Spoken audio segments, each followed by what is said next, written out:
Te recuerdo, Amanda, la calle mojada, corriendo a la fábrica.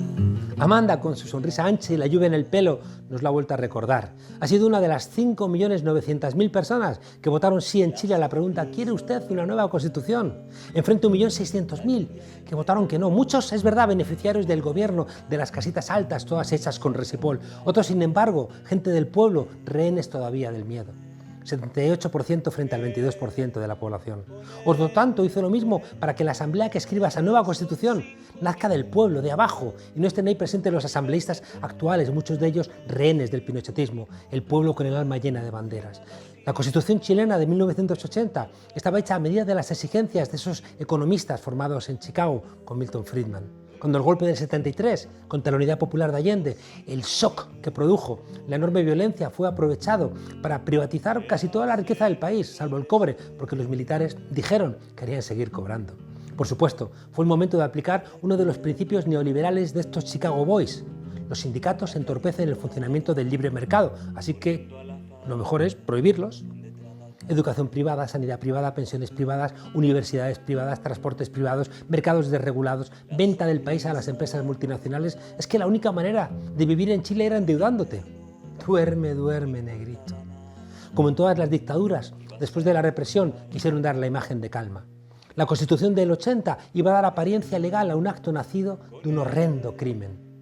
Jaime Guzmán, el artífice de la Constitución de Pinochet, era un fascista neoliberal que siempre vio con buenos ojos la ejecución extrajudicial de miles de chilenos y que la libertad le era indiferente. Aprendió, dijo, de España, de lo peor, claro. No le gustó que la Constitución española del 78 desmontase las bases políticas del franquismo, aunque dejara intactas las estructuras económicas, aquello de la correlación de debilidades que dijo Vázquez Montalbán. Y para evitar que pasara algo similar en Chile, se propuso blindar la Constitución del país para que en caso de que hubiera un cambio en la correlación de fuerzas, la reforma de los aspectos sustanciales fuera inviable. Pero claro, las desigualdades que genera siempre el neoliberalismo terminaron por estallar.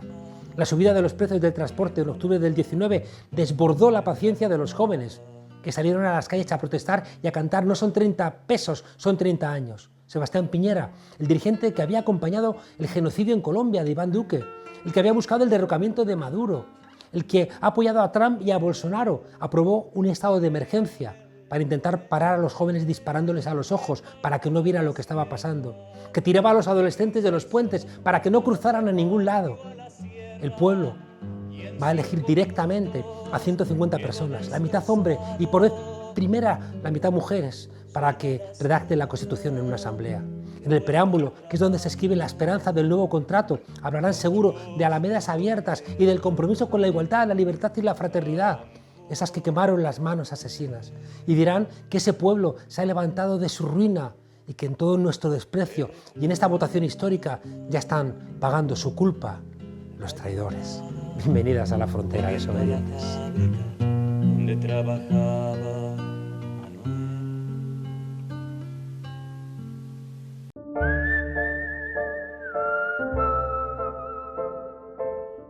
Todo era infinitamente más fácil antes del fin del bipartidismo. Al igual que en el 3 en raya, ocupar el centro era una de las formas más seguras de ganar. El giro al centro fue durante años una especie de comodín, por supuesto para el Partido Popular, también para el PSOE. Pero cambiaron los tiempos y los españoles, hartos de abusos y de corrupción, empezaron a querer algo más que su pan y la fiesta en paz, como cantaba Jarcha. Llegaron los de Podemos, el original, y los del IBEX 35, y la extrema derecha, y también todo cambió. Sorayas dieron paso a Cayetanas y la pugna por el voto de extrema derecha se convirtió en una lucha en el barro. 2 más 2 siempre han sido 4 y 88 escaños no dan para llegar a la Moncloa. De ahí el enésimo giro al centro del Partido Popular. Esos son mis ideales de extrema derecha, pero si no te gustan, pues busca otros más centristas. El problema es que el teatrillo parece que no se sostiene. Preguntar a una ministra de Igualdad si es una mujer sumisa a un macho alfa no parece muy correcto en una democracia, como tampoco es muy decente el sostenella y no inventalla de Javier Maroto en liarla pardo. O las palabras de Ana Vázquez, diputada del PP, llamando dictador al presidente del gobierno. Si esto es centrismo, ¿qué vamos a dejar para la extrema derecha? ¿Dónde está hoy el Partido Popular realmente? ¿Puede estar en algún otro lugar?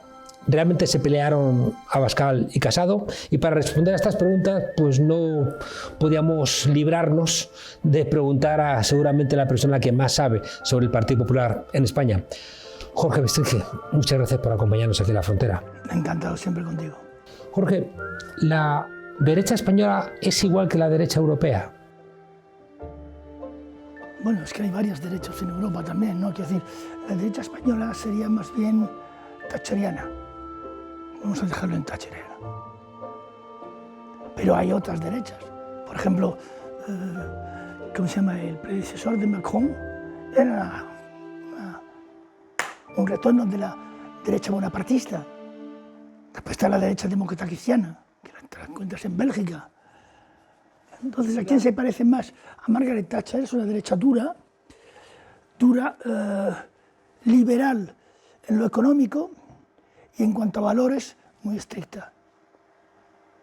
¿No pesa demasiado ese diálogo que sigue teniendo la derecha española con el franquismo?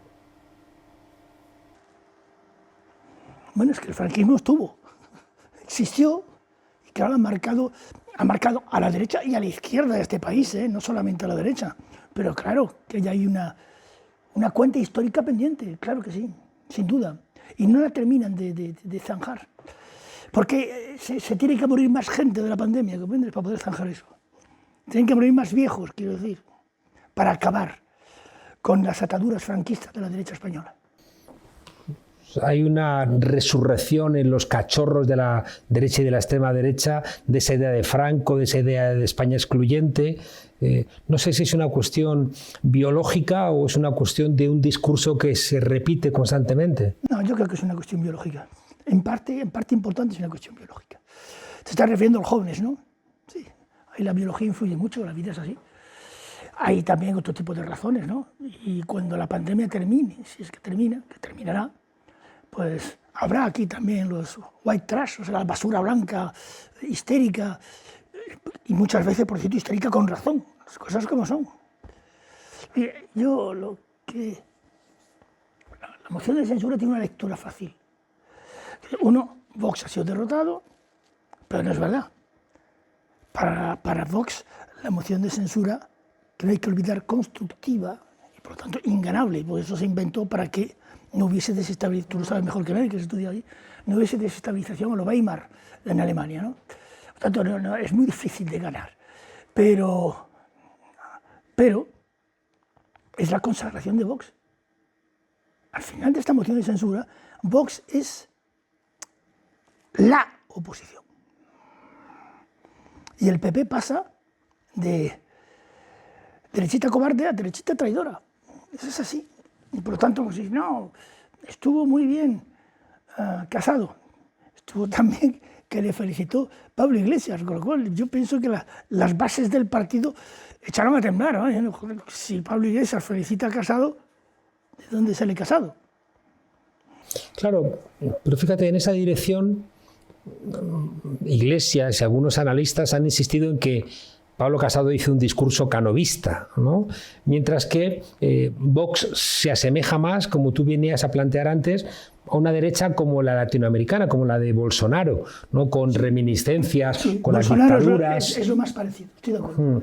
En cambio, claro, el espacio que representa Merkel, que representa Macron, ¿no? Que podría representar una derecha democristiana, no sé si con eso le basta al Partido Popular para gobernar. Pero yo no creo que eso sea bueno para el Partido Popular y Casado. O sea, porque evidentemente está la acusación inminente de estamos volviendo aquí al viejo sistema bipartidista de la época que arranca de Cánovas. Y yo no creo que la gente esté dispuesta a eso, ¿eh? Y Vox, me imagino, yo no tengo mucho trato con ellos, que va a utilizar eso, ¿eh? Aquí, de pronto, el señor Casado se descubre un alma oligárquica, y se arrima al PSOE para compartir con el PSOE el poder.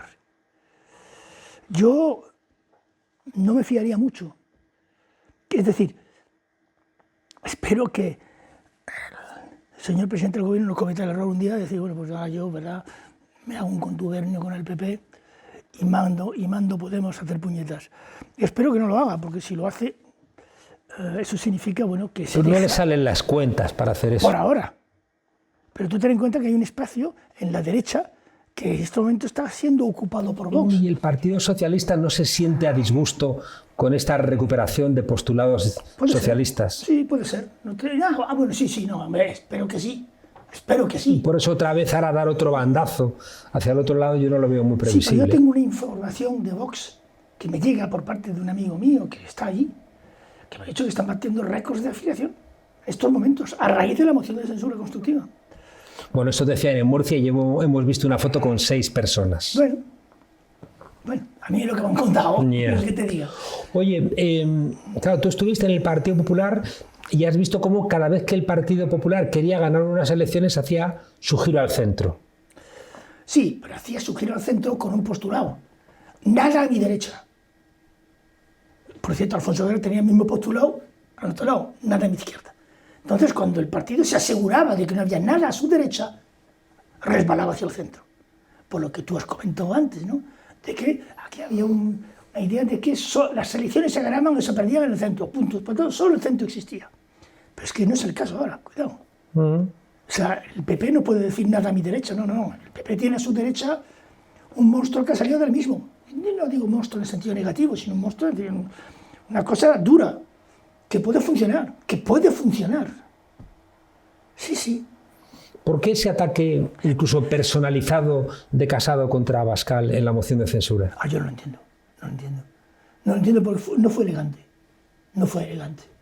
Podía haber dicho las mismas cosas de otra manera. No fue elegante, pero todo se puso a decir, ¿qué me estás diciendo? No éramos socios, no nos queríamos, y ahora vienes y además sin avisar. No, yo sí me creo lo de afiliación masiva en estos momentos a Vox. De gente del PP. Hay mucha gente en el PP que puede estar dispuesta a correr al centro, pero no a machacar a Abascal, a martillazos en la cabeza, que es lo único que faltó. Claro, pero no sienta bien, ¿sabes? No. Tengo la sensación de que ese es el espacio del rencor de la antipolítica, ¿no? Pero eso no suma mayorías. No digo que sume mayorías, pero puede impedir perfectamente al PP ganar las elecciones. Claro, pero esa es la pregunta concreta. El PP no va a sacar nunca una mayoría absoluta, igual que no la va a sacar el Partido Socialista. El PP va a necesitar necesariamente a Vox para gobernar y con este tipo de relaciones, si pacta mal y si no pacta, no gana. Juan Carlos, mira, yo creo que de esta pandemia va a salir un resultado, que es que la actual coalición de gobierno va a perder el gobierno. Y en función de cómo termine esta puta pandemia, pues los resultados electorales pueden ser de aquí a allá o de allá a acá, totalmente imprevisibles. Pero no parece que en el corto plazo eso sea factible. Es decir, el gobierno va a aprobar los presupuestos a todas luces, eso le va a permitir una estabilidad, los bandazos de Casado no parece que tengan ningún tipo de utilidad y es bastante probable que el aliento asesino de Feijóo sobre la nuca de Casado pues al final les lleve a perder unas elecciones y a darle incluso otros 4 años más de gobierno a la coalición. Sí, no te digo lo contrario. Pero acabas de decir que das por cierto que va a perder las elecciones el gobierno. Sí, la va a perder y no las va a ganar. No las puede ganar. Porque es un gobierno que proclama, digamos, un confinamiento, por el fondo es eso. De casi 9 meses puede ganar las elecciones. Ya está empezando a haber bronca. Ayer, por ejemplo, la tele retransmitió una bronca en Valladolid de jóvenes que enfadados gritando libertad. Fíjate, en Nápoles la que se ha montado, o en París, que aquí no me he hablado de lo que montó en París. En París se montó una manifestación en la Plaza de la República considerable. Bueno, y estamos al principio. Y tú y yo sabemos, sobre todo tú, más que yo, que el ser humano no está condicionado genéticamente para quedar confinado o privado de libertad. Tarde o temprano eso estalla. Sí, no, además yo creo que la izquierda tiene que reclamar espacios de libertad, es decir, que nosotros asumamos sin más acríticamente un toque de queda, yo creo que hay que cuestionarlo, pero también es verdad que necesitamos saber cuál es el precio que pagaríamos por no confinarnos. No vaya a ser que al final estemos desembocando en lo que decía Johnson o Donald Trump, inmunidad de rebaño, que se mueran los que se tengan que morir y aquí paz y después gloria. Eso es una barbaridad. No solo él, Merkel dijo que esta pandemia se terminaría cuando el 80% de la población alemana estuviese contaminada. No han sido los únicos que han dicho eso. Y yo creo además, me temo que en parte es verdad. Bueno, pero ¿quién estaría dispuesto a firmar 1 millón de muertes en España, 2 millones de muertes? Es una locura. ¿Lo pueden impedir? Bueno, ¿Qué ha dado el primer confinamiento? ¿Qué ha dado? Los confinamientos detuvieron. Sí, detuvieron. Y cuando se levantó el pie, el problema es que hay una contradicción entre el confinamiento y el sostenimiento de la economía.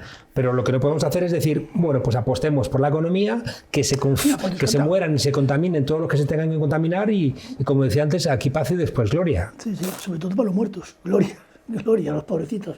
No, eso está claro, pero hazme caso, Juan Carlos. O sea, yo soy más viejo que tú y voy a usar eso de más sabe el diablo por viejo que por diablo.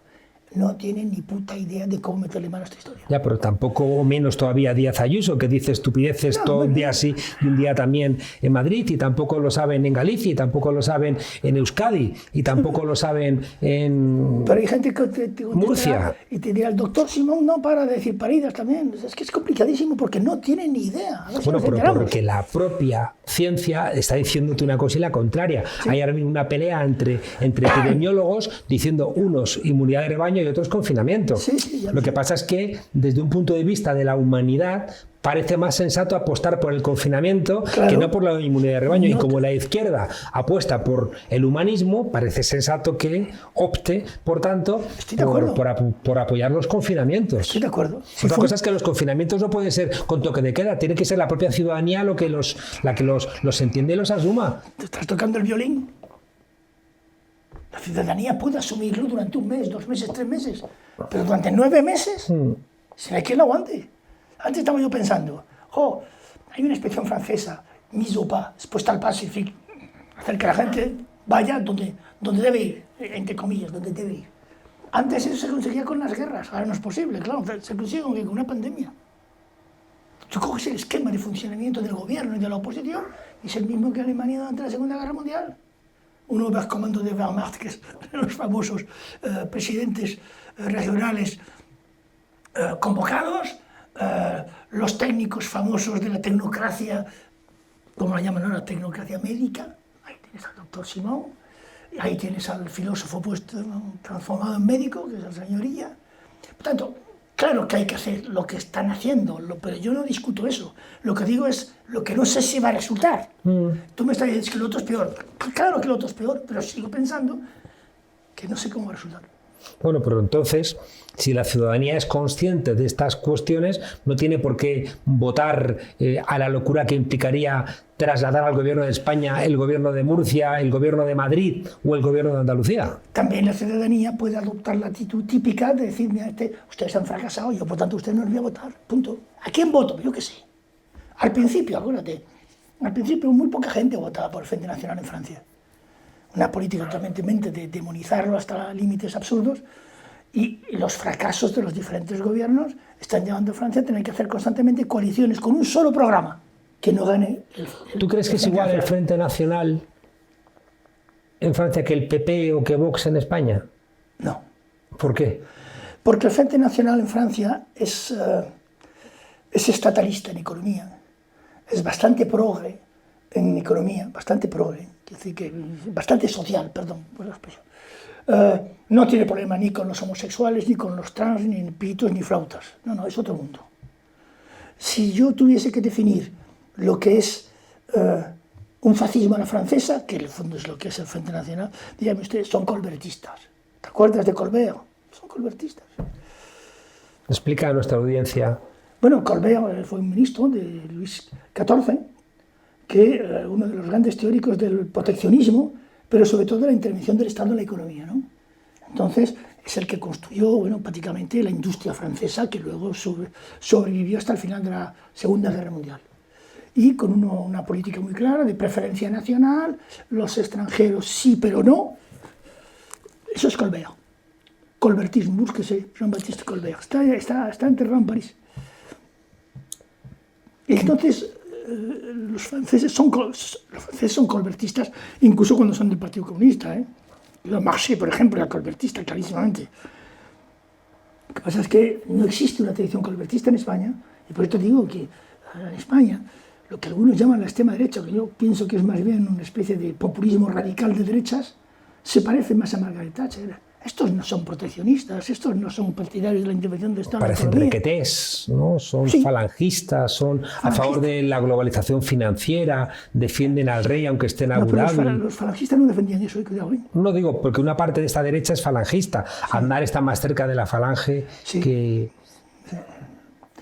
Sí, lo que de Donoso Cortés, aunque también tienen bastante que ver. está muy de moda ahora otra vez, Donoso Cortés. Gracias a Pablo. Por cierto, Donoso Cortés es el filósofo de referencia de Carl Schmitt, que es el Sí, sí. filósofo del nazismo, ¿no? Sí, Está sí. más cerca Donoso Cortés de Carl Schmitt que de Cánovas del Castillo, porque Donoso Cortés en tiempos de crisis prefería el sable, decía él, al puñal, ¿no? Ya, de la ya. chusma. Ya, lo que pasa es que los franceses son más de Unamuno. Tú sabes que yo cuando era muy joven milité en grupos neofascistas y el sentimiento trágico de la vida es de lectura obligatoria, con comprobación de que lo había leído. Luego me di cuenta, ayer viendo un programa en la tele, por pura casualidad, que los que llevan Unamuno a la tumba, llevando el feto, eran falangistas. Historia de locos. Pero claro, es otro mundo. Ya. Oye, ¿crees que hay un cambio entre el PP de Aznar? ¿Qué quiere decir? Que cuando, por ejemplo, yo llego a España y la policía se planta en mi casa para decirme usted a qué he venido a España y se ponen a mirar mis libros en las ¿Qué cajas. año? 1968, debía ser 1966. Y en un momento determinado estaba el libro, Sentimiento trágico de la vida, y el policía me dice, esto no, Unamuno no, mejor Ortega. Bueno, en Francia, por ejemplo, Unamuno, en lo que llamamos el populismo de derecha, es mucho más recibido que Ortega, que es considerado más bien un reaccionario. ¿Te das cuenta? Las diferencias entre los dos países son complejas. Oye, ¿hay diferencias entre el PP de Aznar, el de Rajoy y el de Pablo Casado? Es pronto para decirlo, pero Pablo Casado es un tío muy joven. ¿Eh? Es decir, joven políticamente hablando. Y como líder de la derecha, todavía más joven. Por tanto, hay que esperar. Hay que esperar. ¿Cuál es el Casado de verdad? Después de lo que hemos oído todavía en el Congreso de los Diputados, ¿es él o es el anterior? ¿Tú crees que romperá en Murcia, en Madrid, en Andalucía, con Vox? No, el riesgo es que rompa Vox. ¿Y tú crees que lo hará? Bueno, ahí han tenido una actitud inteligente los de Vox, porque han venido a decir, a pesar de que son unos traidores, que nos han insultado, nosotros vamos a defender el interés de los españoles y por tanto no vamos a romper. Bueno, han quedado bien por ahora.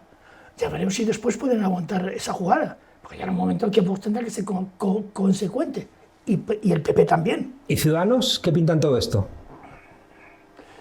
¿Cómo era una cosa que tú dijiste? Menos Madrid. No, pues menos Ciudadano. Ya está, Ciudadano ya está. Está acabado. ¿Y Cayetano Álvarez de Toledo? Esa ya es otra historia. Ahí tenemos un Miura. Esa mujer va a dar mucha lata. Terminará, me imagino que terminará en Vox. Lo que no sé si a Vox le conviene que ella termine en Vox, porque es una mujer que tiene, por lo visto, una ambición tan desmedida que tarde o temprano donde está la arma.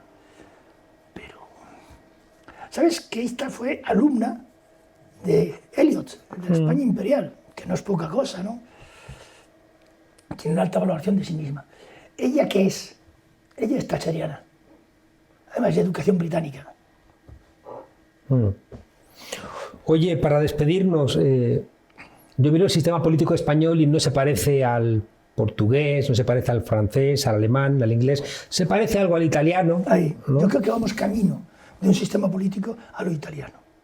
Y no un sistema político bipartidista o monopartidista. De Pues el hecho, italiano en es Francia. como es por culpa del Vaticano histórico, al que el de ahora no les gusta, y por culpa de la mafia. Sí, sí, Aquí sí. tenemos también vaticanos y mafias. Mafias tenemos. Vaticano no sé. Este papa está un poco zumbado. O sea que cuando un papa se convierte en un papa con predicamento social está zumbado. No, lo del predicamento social me parece muy bien. Por parte del Papa, ya es hora, ¿eh? Lo que me parece, como mínimo, aleatorio es eso de hay que luchar contra las ideologías para hacer patria. ¿Qué está diciendo? ¿Qué está diciendo? Bueno, es peronista. ¿Tiene una ideología, pues? Y el peronismo está por encima del continuum derecha-izquierda. Entonces, ¿Es de verdad peronista? Sí. Sí, bastante. Bueno, mira, algo tiene bueno. Jorge Abestringe, Profesor, jubilado. Sí. De la Universidad Complutense de Madrid y con una larga trayectoria. Un poco aburrido, es decir, ten cuidado con lo de la jubilación, ¿eh? Aburre. No solo aburre, la jubilación es la fase final. Ya empiezas a pensar en la muerte, empiezas a pensar en lo que te queda de vida y qué va a pasar. Yo, por ejemplo, tengo un cabrón encima por lo de la pandemia. Yo tengo 72 años, ¿cuántos años puedo tener yo? ¿10? ¿20 más? Me los van a joder con la pandemia. Muchas gracias por acompañarnos aquí en la frontera. Gracias por acogerme. Y la próxima vez que vayas a Inglaterra, cómprame unas botas como esas que tienes. Así será. Gracias, querido. Al Hospital de Valdebebas no le va a faltar ni material sanitario, ni le va a faltar ningún tipo de personal. No va a faltar nada. No va a faltar nada. No le va a faltar de nada. No.